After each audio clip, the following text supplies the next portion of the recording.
over 42 years, our university has been shaping the future of Botswana and the world.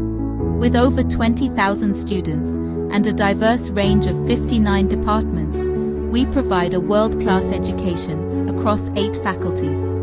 Our commitment to high-quality teaching ensures that our students are equipped with the skills and knowledge to excel.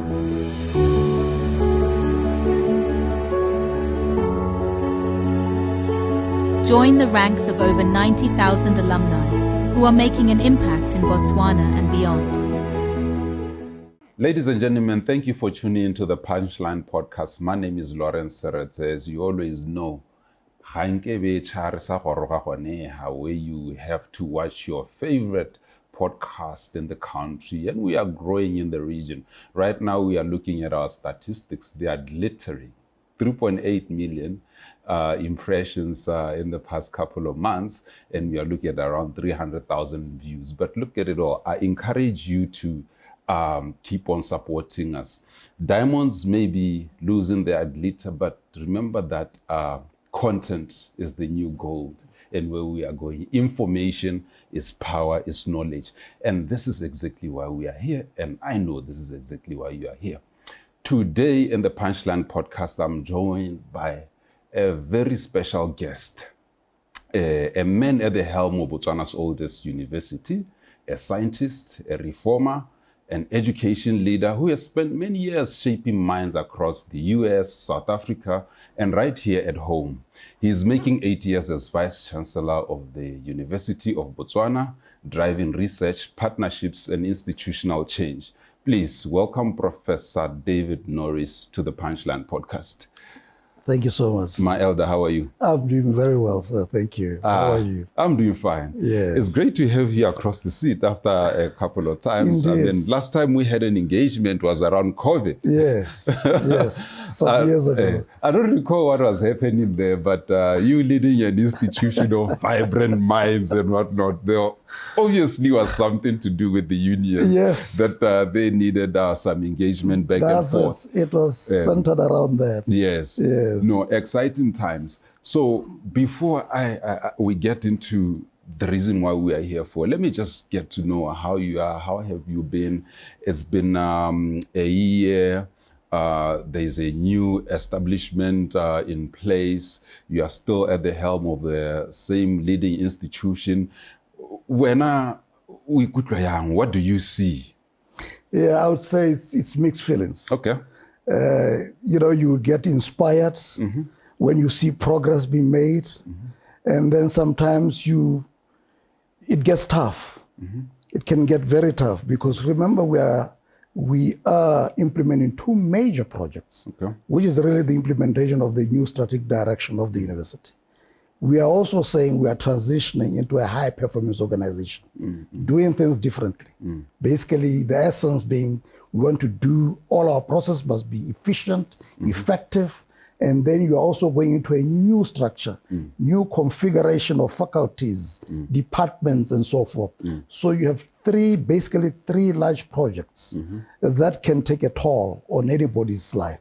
I can imagine. Yes. I can imagine. Yes. But the small gains inspire you. Yes. I can imagine. So by now, if I'm correct, you've led the university for 8 years, for right? 8 years. I think I'm sure. Exactly. When you look back, what would you say defines your journey up to now? Yeah, that's a very important question. I do reflect on those things. Okay. I reflect back and say, okay, this is where we started.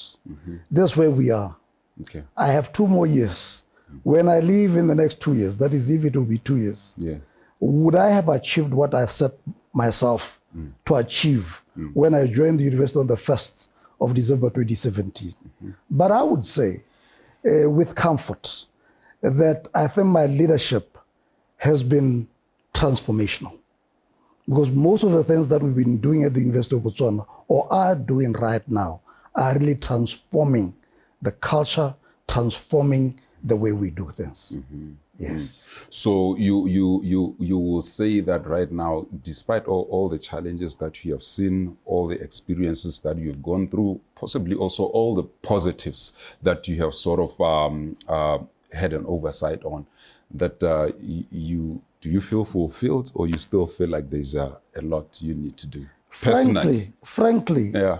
I would have loved that by maybe when I started my second term, remember I finished my first term of 5 years. I'm in my second term of 5 years. I had hoped that in my 6th or 7th year, would have completed basically the building blocks. And now it would be just implementation. But there had been a number of things, as you all know. We just talked about the fact that the first time we engaged, or the last time we engaged, was during COVID. COVID derailed a lot of things because we lost almost 2 years because of COVID. Recovering from that 24 months that we did not really do a lot of things or achieve a lot of things that we had set our eyes on. It's a big thing. And then, of course, the other issue has been challenges with having a fully functional council. We had many years where for a whole year, sometime, I think there was a time when for close to 1.5 years, we did not have council. So these are really some of the things that then stifle the progress that one would have made. Yes. Okay, since you are there, then let's just proceed with that, because last time when we engaged, I remember vividly, like I'm saying, you were going through implementing a restructuring process. Yes. And now as we meet again, nearly over 300 staff took voluntary exit as of December 2024. What is the status of this process?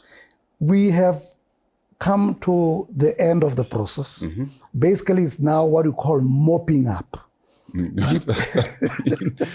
Mopping up, because this thing can never be done very clean. There are intricacies, there are complexities in the whole thing. Let me just give you a little bit background, for instance. Because we are saying we want to be a high-performance organization.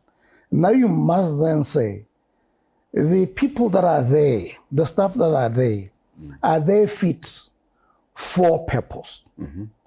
Because you also come up with new job descriptions. These are the kind of jobs that we believe will drive this high-performance organization. So everybody is subjected to some assessment to see where do they best fit.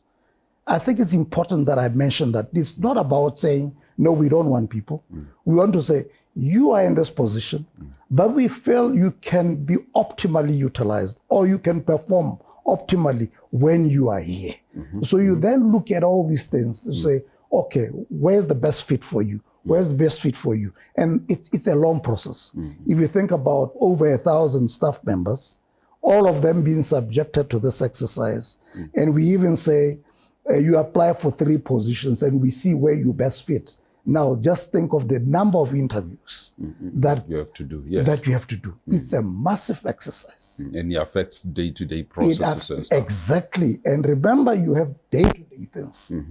You know, you don't want to then lose sight of the fact that... Talk about the staff morale. Exactly. You also don't want to lose sight of the fact that you also want to be pushing research across the whole value chain. So you are doing this while you are doing these other things. So it needs tenacity.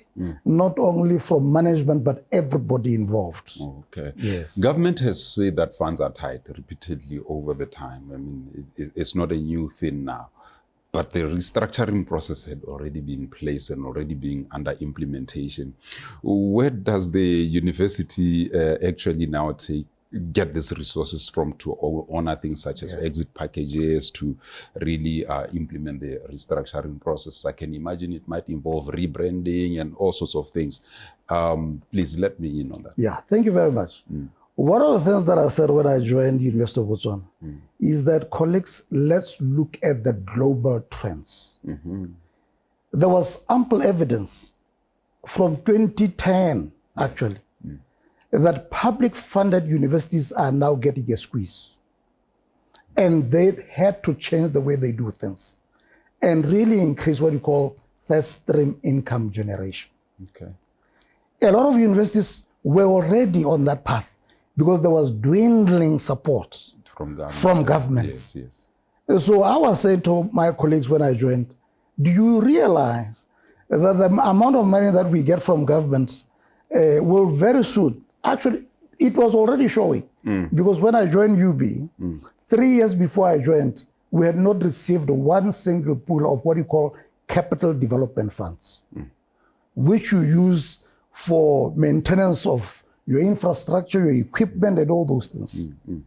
And I'm in the 8th year, plus the 3 before I came, we have not received one single pool from government for capital development funds. And we're already seeing reduction in subvention. So what we are doing is not because now there's a squeeze. I had already picked, I said, let's look at where the world is so that we are ready when the squeeze comes. What did you do differently? What we did differently was to realize that we cannot be dependent only on government. Yes. What are we supposed to do? We must do research and innovate. And also try and maximize on externally funded research. Let's put proposals out there that will be funded by external bodies. That's one thing. Consultancies, engage industry, and even engage government ministries. Because in every government ministry, we find that there's some funding for research. How do industry get to trust that, oh, there is a university that can solve a solution, solve a challenge for me, then we can do some work for them. Collaborations.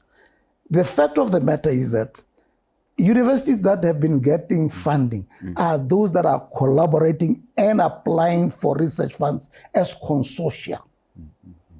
If you go alone, you rarely get funding. So, yeah. Okay. So before Yes. I just wanted to imagine what you are saying in numbers and figures. Yes. Maybe what are the targets? When do you say that we've managed to attract enough funding to make our operations efficient? How do you get there? How do you say our target is 100 million, 1 billion, and have Let you me put it met in, such in targets? percentage. Yes. That university is even across South Africa. Yes.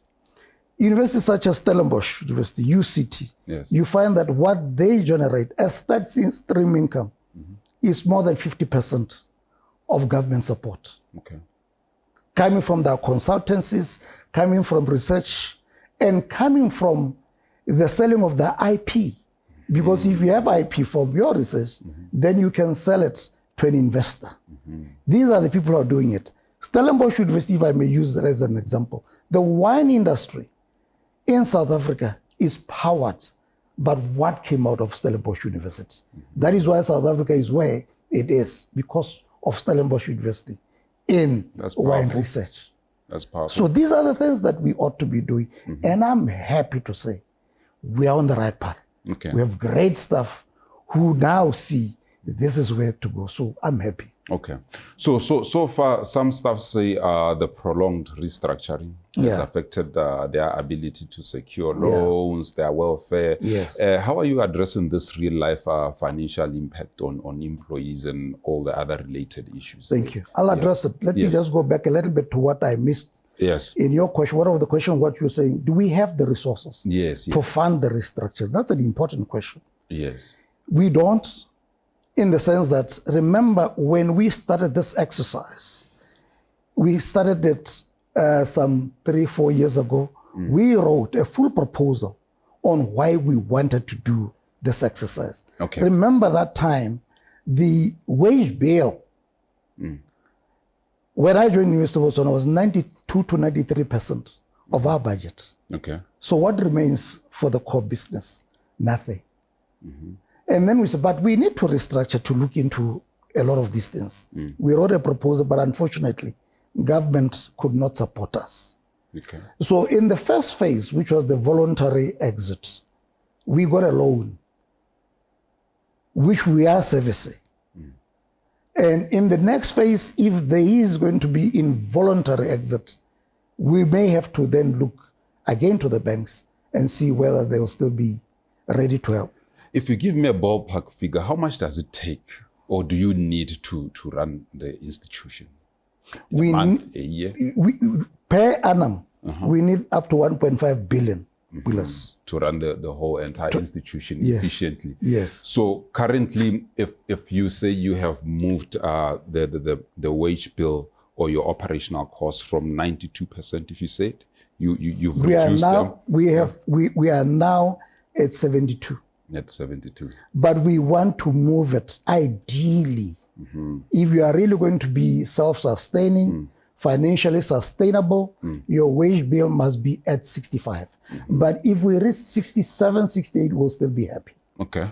Yes. Okay. Yes. So what do you have to say then? Thank you for attending back to that question. I was going to come back to it after understanding how you deal with now the real life impact on Absolutely. issues on the It's something that pains me. It's something that pains me. Because we fully appreciate that this exercise has taken long, but there are various reasons for it. Okay. One being COVID delayed us. The issue remember, if there's one organization where staff are really engaged, it's with the university. Yes. We are not like other entities where you just impose your will. Yeah. We engage, and we engage thoroughly. And engagements take long. Yeah, you have a very robust union there. Yes, yes. It's robust. So it's back and forth, back and forth, back and forth. But then, of course, issues of council. Okay. Prolonged periods where we don't have council, because certain things have to be approved by council.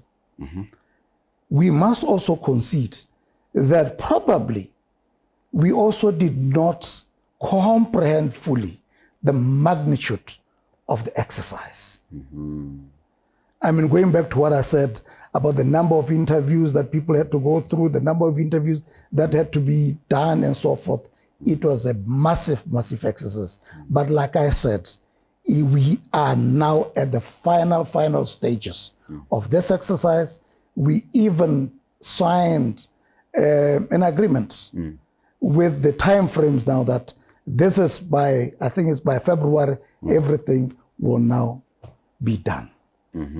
Yeah. How do you respond maybe to some of the issues in the grapevine on issues of transparency in the process, on issues of maybe having a less participative culture, more authoritative? How do you respond to such issues? I can say this, that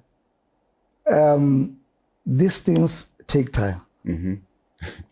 And the reality is this, in terms of basically what I'm probably suggesting is that I could be autocratic. That's far from that. If I was then, probably would have taken 5 years. And by the way, I don't even sit in the JNC. Oh, what's the JNC? The Joint Negotiating Committee. Yes. This is a body where discussions are held between management and the unions. So I've never interviewed, I've never said to my team, go and just say, this is it. No.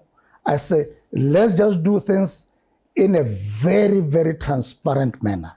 The reality is, Lawrence, you can never satisfy everybody. Hey, I'm laughing impossible. Because I feel like it's not the first time I ask you this question. It's just impossible. It's just impossible. Yes. Even if you can go even to church. They'll complain about the pastor. They'll complain about the choir. Sometimes rightly so. But I think it's important that I address this question on what it does to livelihoods if you cannot get a loan. I want to reiterate this and emphasize that it's a very, very unfortunate outcome of this whole exercise. It's something that pains all of us, and we want this thing. We would have wanted this exercise to be completed so that everybody cannot go through what they go through. You know, I can just say to you that I even forgot myself. I needed a little loan. I was forgetting that I've also been closed out. I went there, the bank said, sorry, sir, we cannot help you. So tell me about this, maybe before we close the issue on restructuring exercises. Normally, a restructuring exercises in any organization is implemented because after a SWOT analysis, you see your weaknesses, the bloatedness of organizations, and you also gauge your strength, and you look at the opportunities at the helm. Usually, okay, we have seen maybe the unfortunate disadvantages of such an exercise. But what are now the key opportunities that then such a restructuring exercise pursues to unlock? Thank you very much. In the university. The entire restructuring, it started with the new strategic direction. We then say, we want to be an impactful university. Yes. We want to find solutions for our communities. We are talking about economies powered by what happens in universities, by the knowledge generated in universities. We are also saying, as Africans, we cannot be left behind. This very morning, we are signing some MOU with another entity. It's a innovation hub from Africa. These were my words, that in Africa, we have not participated, or we did not participate in the first industrial revolution, in the second, in the third. Are we going to be left behind in the fourth industrial revolution? Which to me, the fourth industrial revolution really is an opportune time, because it's just there. It's just about knowledge. It's about the skills. It's about the intellect. And we are saying, and I'm very comfortable in saying, the talent is here. So we're looking at these things. We're looking at even our curriculum. What kind of course offerings, degree offerings, are they really fit for the generation that we're in? We looked at all these things. Are we efficient? Are people happy when they engage us? Are our stakeholders happy with our efficiencies, our effectiveness? Stakeholders being our primary stakeholders, other stakeholders are there. So we reflect on all this, and then we said, no, we are not where we're supposed to be. We also looked at the acts of the university. The University Act is very, very clear on the functions of the university. There are 7: teaching, research. The other one says very, very clear, influencing or enhancing, not influence, but enhancing economic growth of the country. We were not doing anything in that respect. Yes, we can pride ourselves with the number of personnel that we've generated in terms of human capacity building. But were we innovative? Were we really participating in economic growth of the country? We're not. But it was not a question that there weren't people who were fit. It was just the culture. We have fantastic stuff at UB. That is why if you look at our rankings, the way we've moved, it means we do have capacity. It was just a question of what is the strategic direction that we should pursue. Thank you for that, because I want you to be more specific, maybe to some of the examples. Please just give me examples that are there of things that you have done, especially in the innovation space. Because earlier on, I was alluding to you when we were off that we see some universities across the globe. You also did mention the Stellenbosch and how it participated in the economic development of South Africa. You go to China, you go to America, you go to Germany, you go to many countries. You find that whatever innovations that they do bring up as a nation would have started at the university level, at that participatory level. Where are we with this? Because I would like to understand where we see opportunities and where we are going, as opposed to, we know where we are coming from, as opposed to where are we going? Thank you very much. But let me just backtrack a little bit, if you allow me. Yes, please. We have been heavily reliant, and we continue being heavily reliant on diamond revenue, which nowadays, obviously, we all know it's a crisis. But I say sometimes to my colleagues, and they all agree with me. As a university, what did we do when we had diamonds? Do we have a jewelry school? Do we have a diamond polishing school? So you see, we are not aligned with the development imperatives of the country. Let me give you an example. Annually, from polished diamonds, countries that do not have diamonds are making billions in dollar terms. And I'm going to cite some statistics from some information from, I think it was 2022, where Israel made more than 20 billion US dollars, Belgium, India, the US. Do you know how much Botswana made from polished diamond that year? 0.89 billion. 0.89 billion. As a university, did we align ourselves? No. Now, going back to your question, we decided that we have to be involved in the whole value chain of research and innovation, all the way to product development or prototype development, where you can even get an IP and somebody can say, We own it. We own it. Now you can even sell it if we are not commercializing ourselves. And we're already seeing products, and I want to invite you to come to our innovation center and see what we are doing. Let me just come up with something that we had done with the diesel project, which was out there in the space. Our researchers took what you call this beef tallow from abattoirs. Yes. We had a tree called Jatropha tree. These are just some of the raw material that you'd use. We also used cooking oil to produce biodiesel. This biodiesel was tested in Johannesburg mine. They used it in their heavy machinery and their buses. They were very happy. That is coming from the University of Botswana. You haven't patented it and developed it? We are now waiting for investors. And the people are showing interest. As we speak right now, the number of innovations, softwares, applications coming from the Innovation Center are amazing. We have more than about 5 startups, 5 startups coming from our Innovation Center.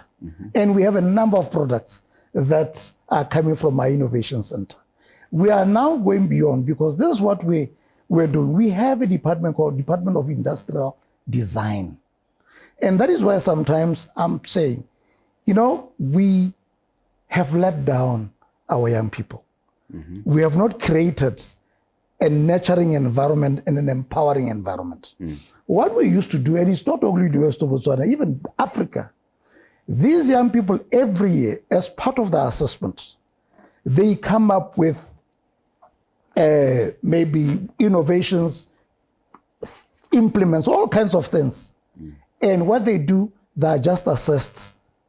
I'm telling you, some of those things that are coming from the industrial design department, these are things that would have made those young people millionaires if we're engaging and linking with those with money, with industry and so forth. I'm very much concerned because here we are sitting on the Punchline Podcast. This is a patent of partners here. Yes. And we have IP'd it because of our expertise and content. Yes. And here we are trying to partner with a lot of people. Maybe we are in the 4th industrial revolution. It's making a lot of things easier. I read in your latest paper where you highlighted how colonial education shaped Botswana's blue-collar paths instead of practical innovation. Yeah. How do you juxtapose the opportunities of the now and maybe the legacy lost? The biggest challenge is that I think we did not develop our own education system in the sense that we adopted the British colonial education system. It's a fact. And the belief then was that probably black people are not as intelligent and therefore they don't do certain things. It's a fact. And actually in some societies, they still feel that way. And the type of education that we followed was for white collar jobs, that you are going to be in an office. it was not a type of education that I would say is vocational. We needed that blend. For any developing country, you need that blend. I mean, think about it. When there were big companies that were in these water projects. Do you know all the welders and everything? Welders. They were coming out of Botswana. These are job opportunities where we don't have what you call, there's a word for it, where you do industrial scale welding. It needs certain high level expertise. It's not like just the simple. These are things that we did not do. Yes. The schools, like there are some schools that were very vocational, I think that were driven by Van Rensburg. That is what we should have pushed as a country. Van Rensburg, the founder of Michi, one of the Yes, I think it was Madiba. I think Madiba Secondary School. Yes. The reason why I was raising that example, I was thinking that maybe you will tell me more about UB Radio, because I think when I look, maybe I'm biased to this because I'm in the media space. I think it's one of the products that I've seen maybe under your leadership that has pioneered the media landscape, and it is still growing after a long time of resistance of community radios. I would like to know how UB broke the ceiling in that, and how you navigated it was the a tough hesitation. one. Yes. I felt if we are going to be impactful in society, information sharing is paramount. How do you share information? Apart from newspapers, you share information also through radio. Radio is one of the most powerful tools. And I was actually a little surprised that we don't have that. And we have media studies, group talented young people there. And we said, we need a radio. Yes. It was difficult because Bokra then, we were not allowed, which was also very shocking. We are not allowed? Yes, we told them you cannot go terrestrial. So after back and forth, but anyway, maybe I should hasten to really thank Bokra, because remember, they are also restricted by the laws that are there currently. Yes. So even though they may have wanted, but there are restrictions. So they then, after back and forth, let's see how we can do it. So, okay, then you can do online. We started with online radio while we're still battling for the laws or policies to be changed. We're online for quite a while. And then after a while, we were really, what I would say, it was a test run. Okay, let's see how we'll do it, UB. We did it very well, and now they've opened up for anybody to that. But I think we're pioneers in terms of that. But this is really, really important. I mean, I just want to say, for instance, the media space at the University of Botswana, we really, really want to grow it. Let me just give you an example, Lawrence. Yes. How do we explain young people coming from Europe, from the US, staying in Kalahari, staying in Okavongwe Kasane, and following a herd of elephants, or a herd of, I don't know, buffaloes or bears, stuff, and then they have this video or production documentary, and it goes to National Geographic, they make millions. Our students can also do that. They can go through that.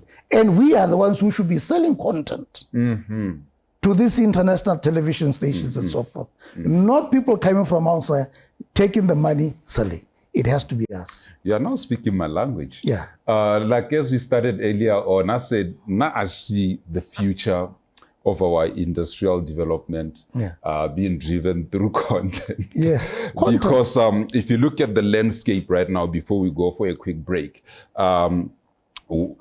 Netflix has put in $87 billion to buy Warner Brothers. Yes. And Warner Brothers is the leader of content in Hollywood. Yes. And just about a day ago, Donald Trump said, no. this can happen because he understands the influence of content and communication and what it means. I suspect they must have bankrolled Paramount Pictures to put in a counter bid for 120 billion. It's going to be one of the biggest massive fights on who owns the narrative in the global space. So as we are having this conversation also in our little spaces, I would like you to the listener to think about it more in-depthly. We'll come and continue the conversation. I am with Professor David Norris from the University of Botswana. He is the Vice Chancellor. I'll see you after this.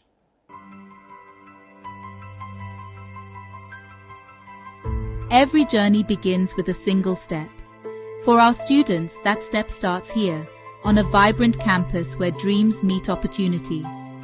From the very first day, there's a sense of possibility, of new beginnings. The faces may be unfamiliar and the challenges unknown, but the promise of a brighter future keeps them moving forward. It's a time of discovery, new friendships, new knowledge, and the first taste of independence. Learning to balance lectures, study, and life outside the classroom.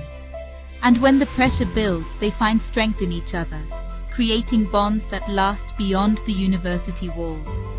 With each new challenge, they explore their chosen fields, applying theory to practice and pushing the boundaries of what they thought they could achieve.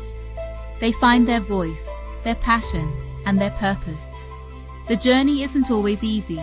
There are moments of doubt, of struggle, where the path seems uncertain. But through each obstacle, they learn to persevere, to ask for help, and to find solutions. And in their final stretch, they bring it all together, the knowledge, the skills, the growth, to create something meaningful, something that represents their journey. It's a time of reflection, of looking back on how far they've come. And then that long-awaited day arrives, a day of celebration, of achievement, of stepping into the future.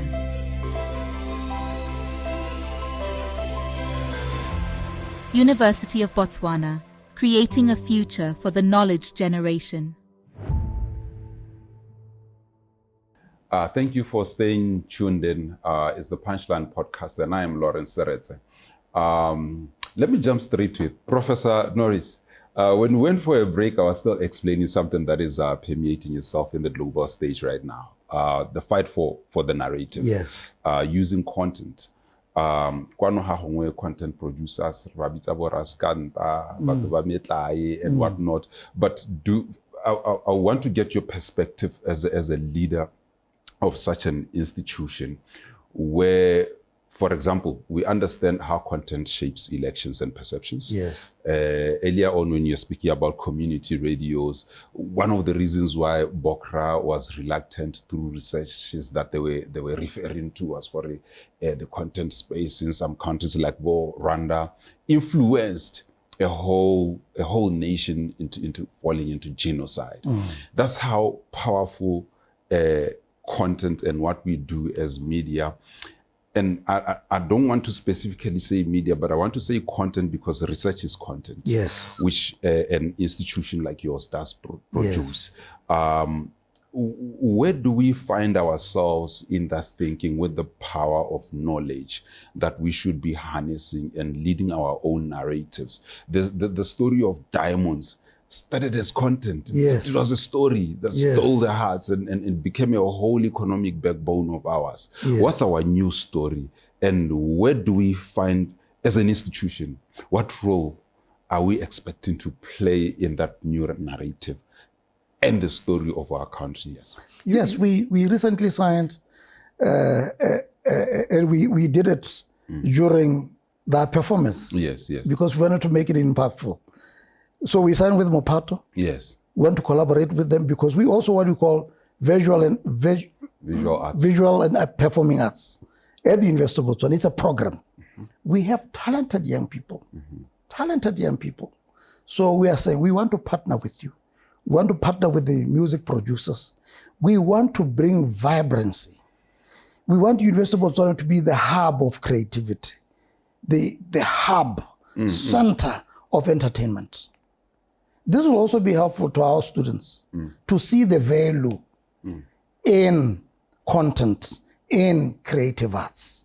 Thank you. I would like for us to see that, and I'll still continue to say I'm deliberately biased because I come from the content industry. Yes. Hollywood in California is a $90 billion industry. Yes. The ripple effect of jobs. Yes. Just behind Rihanna's lyric. Yes. Makeup, fashion, newspapers, stories, movies, filmographers, lights, stages, travel, food, culture, gambling, and other things that we can mention. It becomes a whole hub of everything because of that. I don't know if we are very deliberate in our structure or our policies or how we look at content in the university space such that we can advise government of where to go. Because while they are debating with the big tech companies, your Facebook, your Googles, your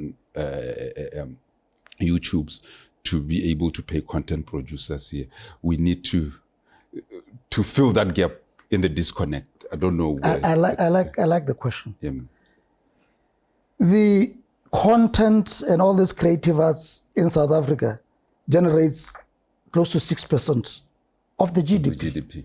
Wow. It runs into billions. That's massive. Of rents. Oh. Nollywood pumps billions of dollars into the Nigerian economy. Kenya is rising. Oh my God, yes. Ghana is rising. South Korea, with our pop culture, it's rising. And I'm telling you, we should go there. We should be there because our young people are talented. We are deliberate now, and I'm very happy that we even signed an MOU with Minister Kilebeng ministry on these things. So government's direction is that they want to support creative arts and grow creative arts. Yes. That is why we even signed an MOU. Yes. We're the minister responsible for that, to say we want to work hand in hand with you to really, really create employment opportunities. You mentioned all the skills that are needed in film production, in music production. My goodness, there are jobs, thousands of jobs. And interestingly, this is what many of our young people also love. You see, when you do something that you love, you excel in it. Of course. That's why UB Radio is the future. Yes. And I'll be looking very closely and watching very closely by the way, how much if you influence don't is going to mind, push towards that. We are now putting plans to say, how do we also come up with a television station run by our students? Oh, nice. Yes. Nice. Yes. Tell me about this. Despite education historically receiving a top 3 national budget allocation in Botswana, we still struggle with all these things that we've spoken about. How are we going to move along? What is the current advice with the government of today? I think, frankly, there has to be a serious discussion on where our education system is going. The level, basically the failure rates in our schools, in our high schools, to me, I say we have a crisis. Oh my God. There has to be, we are in trouble. Because if the foundation is not solid, it replicates through the whole system. Indeed, Botswana has spent billions in education, in health. Yes. But do we have a good story to say? What is the university's findings, if I may ask? Why such a deplorable performance at the lower education? This is why one of the things that made us to reflect on what we are doing as a university is we have a fully fledged faculty of education. And we have all this research that we do. Are we engaging government or are we aloof? We have all this for ourselves. Are we engaging and advising government on these things? The situation that we find ourselves in is very complex because there are many factors that contribute towards the not so good story about our education system. It's about, you can talk about the infrastructure, you can talk about the quality of the teaching and so forth, equity and all those things. How do you teach in this era? We've come up with all different, today we talk about, for instance, OBE, outcome-based education and stuff like that. But are those teachers who've been trained well, but have they been trained in this new method of doing things? Because when you talk about OBE and the new way of doing things is moving away from what you call teacher-centered teaching, where it's about the teacher, you go into a chalk, you write notes, it's not engaging. Outcome-based is, okay, I expect students when they finish this course or when they finish standard 1 or standard 2 to have learned this and also go beyond just learning it. How do they apply that knowledge? But have people been taught how to teach in that fashion, where it's interactive, it cultivates critical thinking, it cultivates problem-solving skills? Have they been taught that way? So reskilling of those very teachers is paramount, is important. Sounds like an expensive exercise. It's like very we really have to take our whole education system and the skills and retool. Yes, because it can be frustrating to the teachers themselves. They want to succeed. And I want to believe that they also get hurt with the poor results. And it's not like they're just lazy out there. They need to be reskilled. All the way to university level. We talk of problem-based learning nowadays.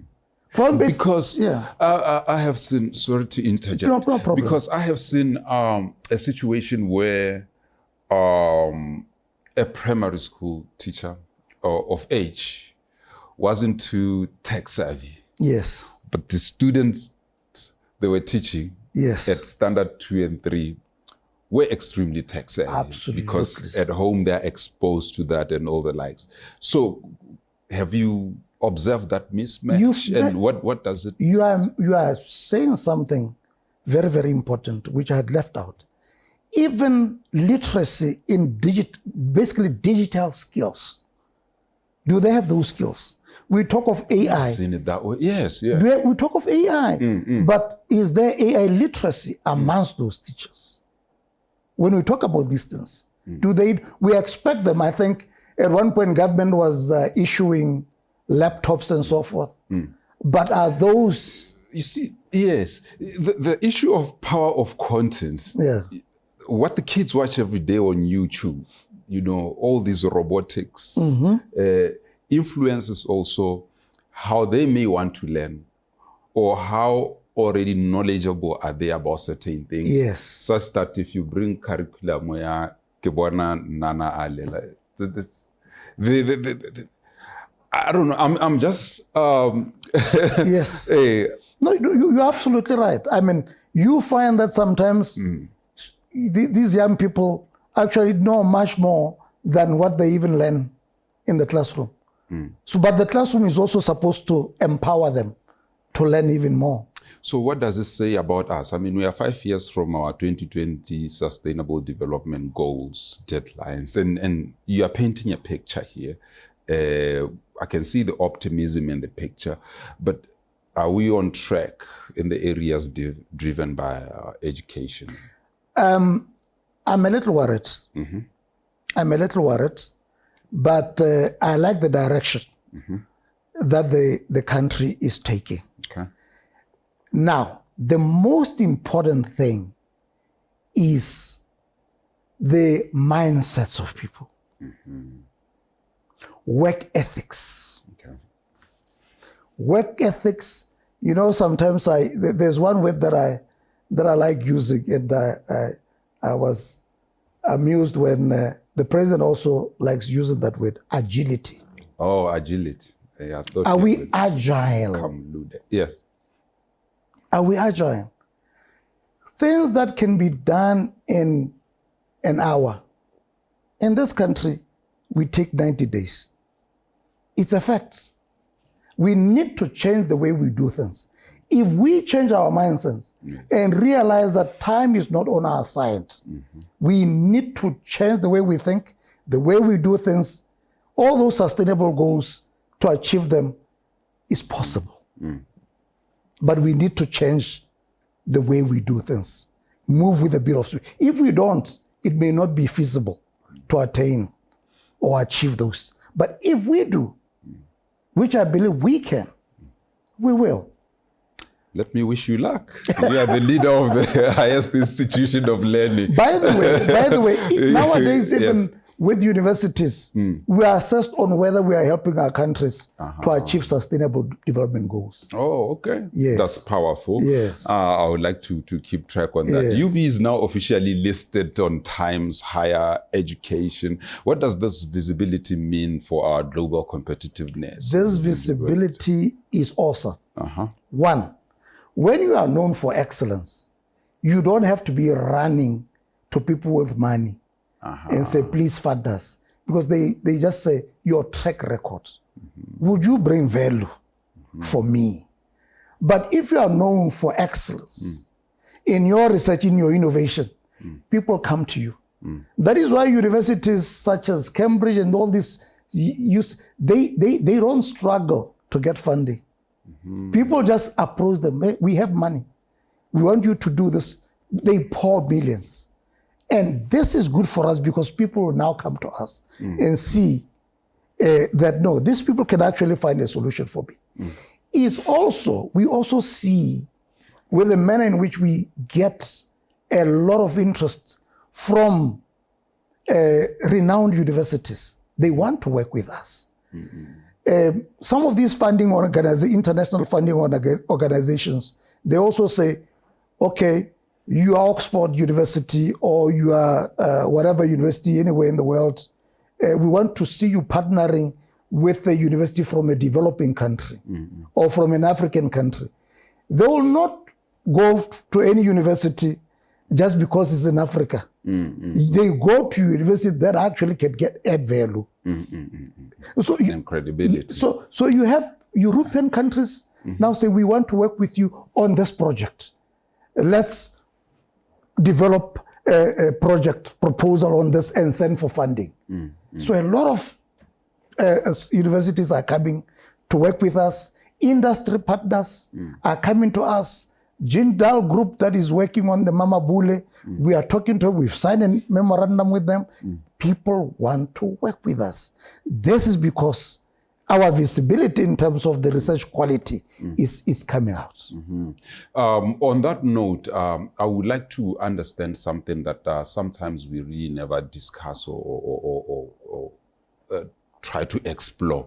Education tourism. Where are we in Botswana in terms of that? Because I see so many countries, just like you have mentioned, you attract a lot of programs, a lot of partnerships. They also come with quite a lot of footprint into the country, and most of that footprint can turn into tourism. How are we harnessing those opportunities? Thank you very much. Last year or 2 years ago, I came across a document, government document, that was developed, I think, 15 years ago or 20 years ago, on how to turn Botswana into an education hub. Brilliant paper. And I was saying, how was this not implemented? It was not implemented. UK makes billions of pounds from students going to the UK for studies. Billions. Australia, the same thing. Now, let me tell you what is very interesting. Actually, some of the Australian universities, I think, had to scale down or close down because they were getting hundreds, thousands of Chinese students. COVID came, there was a big problem. Why is this important for us? The international outlook is important as a university. And it's already working for us. Lawrence, it's already working for us. Okay. We went out there. One of the things that I said, we cannot be forging relationships with European universities and American universities only. Let's forge relationship with universities even in Africa. We share common societal problems. We can learn it from each other. We can innovate together and solve our African problems. We've been to Ghana, to Nigeria, Liberia. It's already yielding. As I speak, we've been having students from Liberia.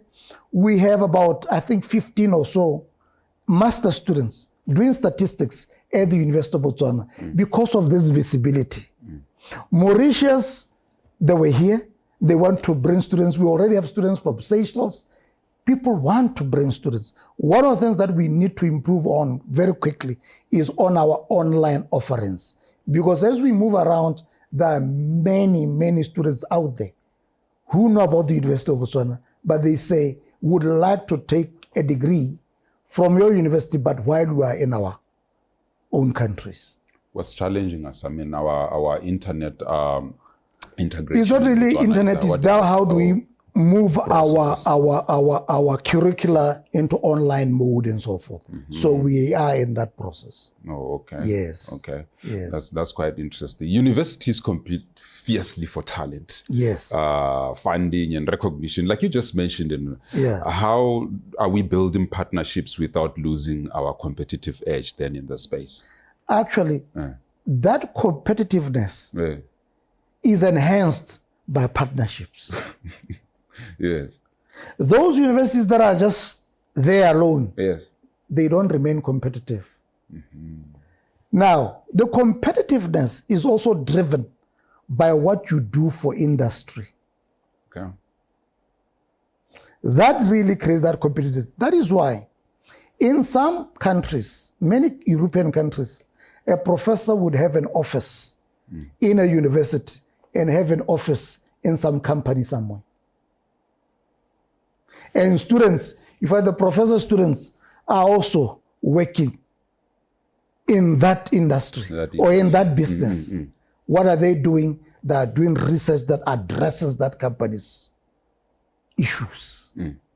This is where we drive into, so that you don't only work within the confines of the university.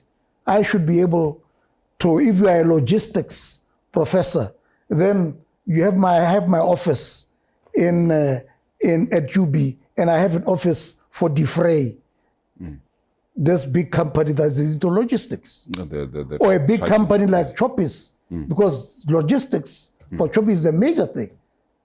So you are really, really working hand in hand with those who need your solutions. That's quite interesting. Yes, I should be able to spend time in the Kalahari, in the communities, and learn from them. Okay. Impacts. They say you recently applied at BUST. Is that true? You're saying all these nice things and things that you want to do with the institution before you left, but I heard a rumor that you applied to return yes, to BUST. the BUST people did publicize who has been shortlisted.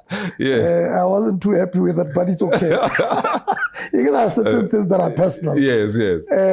Yes, indeed. Yes. Yes, indeed. Remember, I started, when I came back to Botswana, I started at BUST. Yes. And BUST, I started the research and innovation division. And that is where I was saying, colleagues, we are right here in the central portion of our country.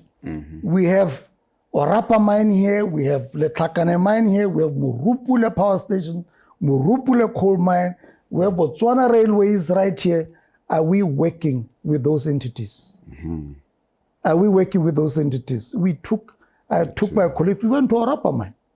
2 days in the mine to learn what we can do for them. So BUST has always been close to my heart. But of course, the reason why I had applied, I'm just going to be very honest. Very honest, is that, when you want people to perform, everybody should be expected to perform.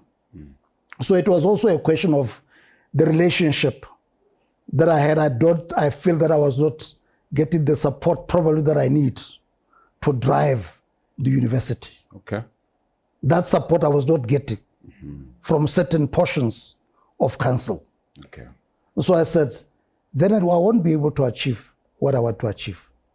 But remember that time when I applied, that was when we had that council. Yes. But when the whole process unfolded, we had a new council chair who understands higher education very well. And I was actually very, very happy that we have Council chair. the new council chair, Dr. Tau, Oh, Dr. who was yes. the VC at Bow. Yes. Yes. So I'm very, very comfortable now that I think I have the support that will make me deliver on what I set myself to deliver. Okay. That sounds promising. That sounds Yes. promising. Last but not least, UB just kept 300,000 plus graduates at the 3,000 plus Yes, at the yes. 43rd graduation ceremony. How do those numbers speak to UB's growth and trajectory since the 1980s and of course around your tenure and where you are? It's incredible. It's really incredible. It's magnificent growth. Good for Botswana because it's a question now of access to education. Remember that time when I was at UB myself, everybody who was in the sciences, immediately after 2 years, you are taken all over the world. But obviously, government would not have, a budget that would take everybody. And also, almost all programs, they did not have masters and back PhDs. at the time. Yes. So for you to go for masters, then government will take you further for masters and PhD. The growth that we've seen is because we grew our offerings. We increased our offerings and therefore we grew the number of the enrollments that we have now at the University of Botswana. Yes. That's fantastic. That's very, very powerful. Yeah. Professor Norris, I would like you to just close with audiences of the show as we go for a quick recess. I'll give you the opportunity to close the show for me. No, thank you very much. I believe that University of Botswana is well placed to play a meaningful role in the diversification of our economy. We have the talent, both in terms of students, both in terms of staff. By the way, it's very important, even though it's a closing remark, let me just mention it, that even though there's still friction here and here with the unions, I love the fact that the current leadership of the unions believe that university must research, university must innovate. They believe in the strategic direction, unlike in the past where the leadership was saying, no, we just want to teach. So I'm very excited that yes, it will not be smooth all the time. Actually, it will be unnatural if we are always aligned every time. I'm very happy because that also gives impetus to other staff members to say, oh, our leadership from the labor side, they believe in this thing. That is encouraging. And I'm very, very happy that with that encouragement from the leadership of the unions, this university will play a meaningful role in diversifying this economy. Yes. All right. Let me quickly say, like the president of the republic always says, if you put intellectuals in one room, there will always be a clash of brilliant minds trying to sharpen each other. So I guess that's what is happening in the institution of highest learning. My name is Lawrence Seretse, and our guest today was Professor David Norris, who is the Vice Chancellor of the University of Botswana. I wish you all the best and your staff members there. Very soon. Thank you so much, sir. We do need all the best. All right. Thank you. Thank you so much. Have a lovely day. Thank you.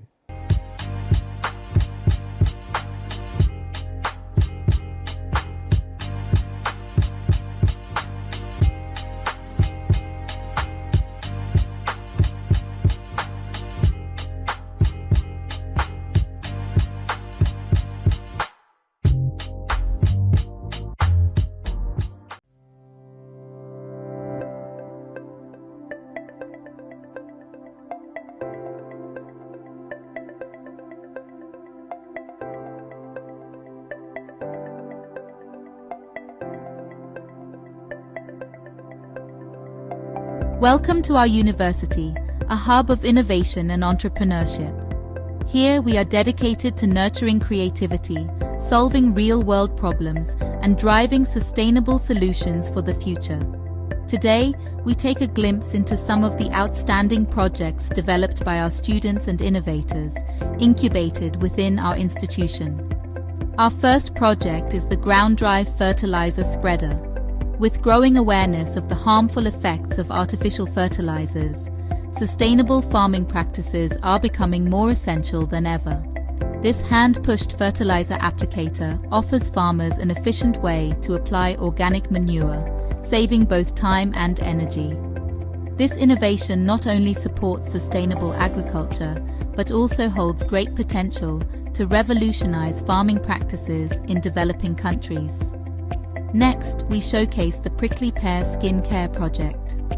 This innovative venture uses the Opuntia ficus indica flower, better known as the prickly pear, to create a range of organic skincare products. From anti-aging properties to enhancing skin luminosity, this project highlights the power of nature to create effective, sustainable beauty solutions. In the world of sustainable agriculture, our innovators have also developed black solidifier fly larvae animal feeds.